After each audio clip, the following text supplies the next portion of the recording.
Hi guys, welcome to एडो medicine. और अब मैं सेकंड पार्ट बनाने जा रही हूँ एम एन श्रीनिवास की द कोर्क्स की स्टडी का।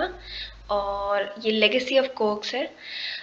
इसमें बेसिकली एम एन श्रीनिवास ने अपने स्टडी में दिखाने की कोशिश की है कि उनकी हिस्ट्री क्या थी, कॉर्क के जो लोग थे उनकी हिस्ट्री क्या थी और कौन कौन राजाओं ने उन पर राज किया और कैसे वो आखिर में आके ब्रिटेन के हाथों में चले जाते हैं। ठीक है, शुरुआत करते हैं। तो आपको मैंने फर्स्ट वीडियो में बताया था कि कोर के जो लोग थे वो आइसोलेशन में रहे थे, क्योंकि चारों तरफ से माउंटेन्स और मतलब पहाड़ों से और जंगलों से घिरे होने की वजह से वो हमेशा और जगह से कटे रहे थे। इसका फ़ायदा उठा के बाहर के जो इन्वेडर्स थे, बाहर के दो डायनेस्टीज चंगलावा एंड कोंगलावा, उन लोगों ने इन पे विजय पा ली। तो ये जो चंगलावा है, इन्होंने नॉर्थ के कोर्ग पे, मतलब जो कि नॉर्थ एरिया था कौर का, वहाँ पे राज किया और अपने कैपिटल बेदनौर बनाया। ठीक ना। जो कोंगलावास थे उन्होंने ईस्ट के पार्ट को अपना वो बनाया और राज करना शुरू किया। ये 9वीं शताब्दी में है, ध्यान रखिएगा। एक पेज पे आप चाहें तो ऐसे डायनेस्टीज और उसके नीचे नीचे लिख देंगे तो बहुत शॉर्ट हो जाएगा, से यहाँ बड़ा कंफ्यूजिंग वे में दिया है। अब क्या होता है, 11वीं शताब्दी में यहाँ पे गंगा जो होती है, गंगा डायनेस्टी यानी गंगा राजवंश, वो आ जाता है जो कि मैसूर का होता है। और इन दोनों को, चंगलावा और कोंगलावा डायनेस्टीज को, अपना फ्यूडर सामंत बना लेते हैं। सामंत प्रथा में आप जानते हैं कि क्या होता है कि सामंतों को जमीन दे दी जाती है और वो राजा के अधीन, मतलब अधीन आ जाते हैं, और राजा को वो सालाना में कुछ धन देते हैं और एक मिलिट्री अपने साथ रखते हैं। जब भी राजा को आवश्यकता पड़ती है तो वो उनको मिलिट्री देते हैं। तो आप सामंतवाद जानते होंगे, थोड़ा बहुत हिस्ट्री तो सोशियोलॉजी में भी पढ़ते हैं और हिस्ट्री तो हम थोड़ा बहुत बेसिक जानते ही हैं। और जो गंगा डायनेस्टी थी उसके जो रूलर्स थे, जो राजा थे, वो जैन्स थे। लेकिन फिर ये जो चुंगलावा था, ये चुंगलावा और चंगलावा अलग अलग हैं। ये पावरफुल हो जाते हैं और नहीं, सॉरी सॉरी, चंगलावा और चुंगलावा एक ही थे, ये स्पेलिंग मिस्टेक है इग्नू में। फिर ये पावरफुल होके और गंगा को डिफीट एक तरीके से कर देते हैं, हरा देते हैं। और ये क्या करते हैं कि अपना धर्म को बदल के चंगलावास, जो कि पहले ईस्ट के वो थे, लिंगायत और शिवाइज्म अपना लेते हैं। लेकिन क्या होता है उसी टाइम पे साउथ में चोला, उससे पहले चोला वंश होता है, मतलब पूरे साउथ की बात कर रही हूँ। तो चोला को हरा के होयसला करके एक और राजवंश उत्पन्न होता है जो कि कोर्ग में भी कब्जा करना चाहता है। तो चांगलावास जो होते हैं वो मना कर देते हैं कि नहीं, हम नहीं हटेंगे यहाँ से। लेकिन बहुत सारी लड़ाई होती है चंगलावास के बीच में और होयसलास के बीच में। और जो चंगलावास होते हैं उनका सपोर्ट करते हैं कोर्ग के लोग। ठीक ना, कोर्ग के लोग उनको अपना लिए होते हैं। लेकिन इतना साथ देने के बाद भी चंगलावास हार जाते हैं, क्योंकि होयसलास बहुत पावरफुल होते हैं, क्योंकि उन लोगों ने साउथ के काफ़ी सारे जगहों पे कब्जा कर लिया होता है। और इसमें जो चंगलावा के राजा होते हैं वो, उनकी बहुत सारे राजा खुद भी मर जाते हैं, उनके बहुत सारे जो घोड़े हाथी होते हैं वो भी पकड़े जाते हैं। फिर होयसलास, लेकिन फिर भी चंगलावास के कुछ लोग वहाँ से नहीं जाते। लेकिन 1174 में होयसलास जो राजवंश होता है वो बटासरा को भेजता है उनको दूर भगाने के लिए। फिर लड़ाई होती है, फिर कौर के लोग चंगलावास के साथ ही उनसे लड़ाई करते हैं। लेकिन फिर भी वो जो ये बटासरा है वो जीत जाता है, उसको नुकसान होता है पर वो जीत जाता है। उसके बाद ये लोग राज करने लगते हैं। ठीक है। और उसके बाद इनका राज, होयसलास का राज, जिसके बट्टासरा थे जो राज कर रहे थे, वो तब तक चलता है जब तक हैदर अली और टीपू सुल्तान नहीं आते हैं। और टीपू सुल्तान जो यहाँ के राजा होते हैं उनको उठा के बेदनौर भेज देते हैं। ठीक है।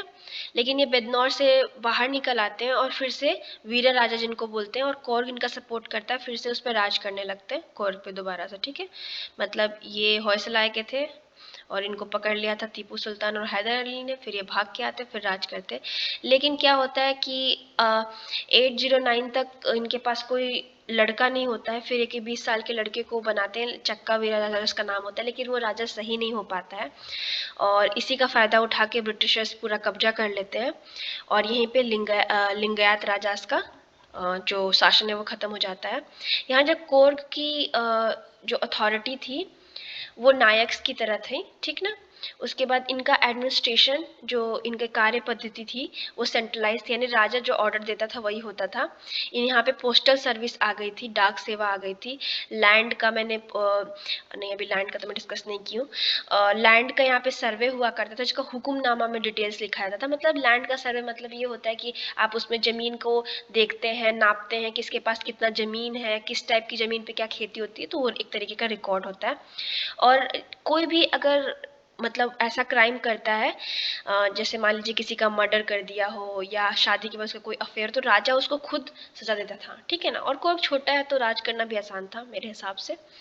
और हैदर अली और टीपू सुल्तान जब यहाँ पे आते हैं तो एक तरीके की नेशनल आइडेंटिटी भी यहाँ पे कोर्ग के लोगों में डेवलप हो जाती है कि हम हिंदुस्तानी हैं और हमें मतलब अगेंस्ट जाना चाहिए इन ऑल टाइप की।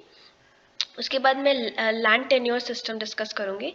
तो लैंड टेन्योर सिस्टम का मतलब ये होता है कि ज़मीन और उस पे काम करने वाला और सरकार या राजा उस टाइम के केस में क्या उनके बीच में सिस्टम था। तो जो लैंड टेन्योर सिस्टम था वहाँ पे उसने एक मिलिट्री ट्रेडिशन को अब वो कर रखा था।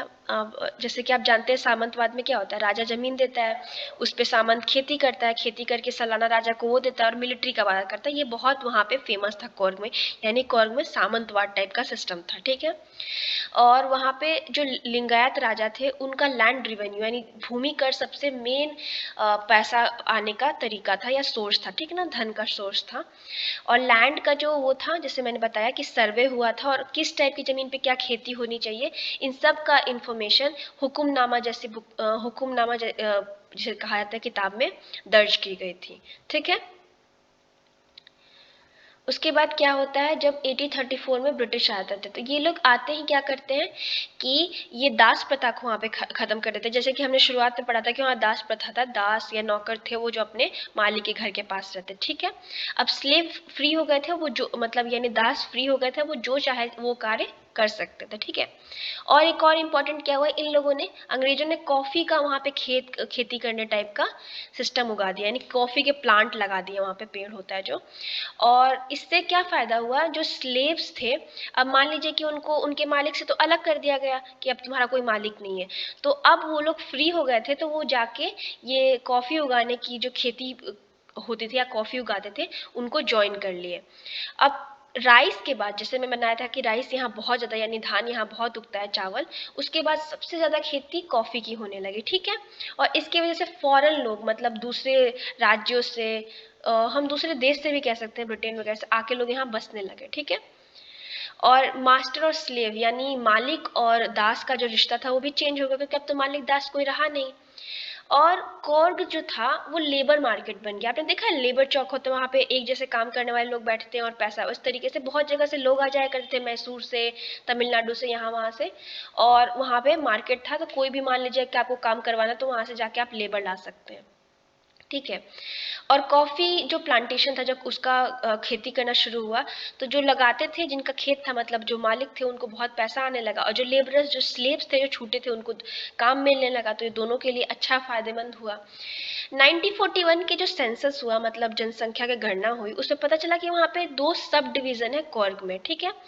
एक जो डिवीज़न है फर्स्ट वाला, जिसमें 41,026 लोग हैं, और एक में केवल 666 लोग हैं, ठीक है, 666 लोग हैं। और ये जो सेकंड वाले हैं ये खुद को अम्मा कौर्ग कहते थे। तो अम्मा कौर्ग जो थे वो ब्राह्मणाइज ग्रुप था, यानी ब्राह्मण्स थे, ठीक है। और वो बोलते थे कि हम केवल कोर्ग से उत्पन्न लोग हैं, मतलब हम कोई मिक्सचर नहीं है, कोई और इंसान नहीं है, ठीक है।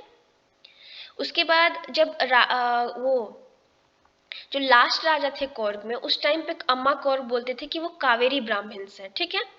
कावेरी ब्राह्मण्स मतलब जो अगस्त थे, उनकी जो अगस्त थे जो कि कावेरी के पति थे, और तो उनकी वंशज थे, वो खुद को बोलते थे, कावेरी नदी पे नाम पड़ा है अगस्त की वाइफ का, ठीक है।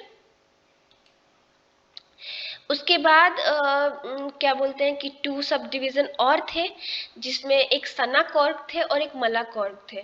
तो सना कौर्ग थे वो बोलते थे कि वो इंटर मैरिज से हुए हैं, मतलब जो लिंगायत के राजा थे और कौर्ग के लोग थे, जब उनका मिलन हुआ तो ये संगा संगा कौर्ग पैदा हुआ है, ठीक है।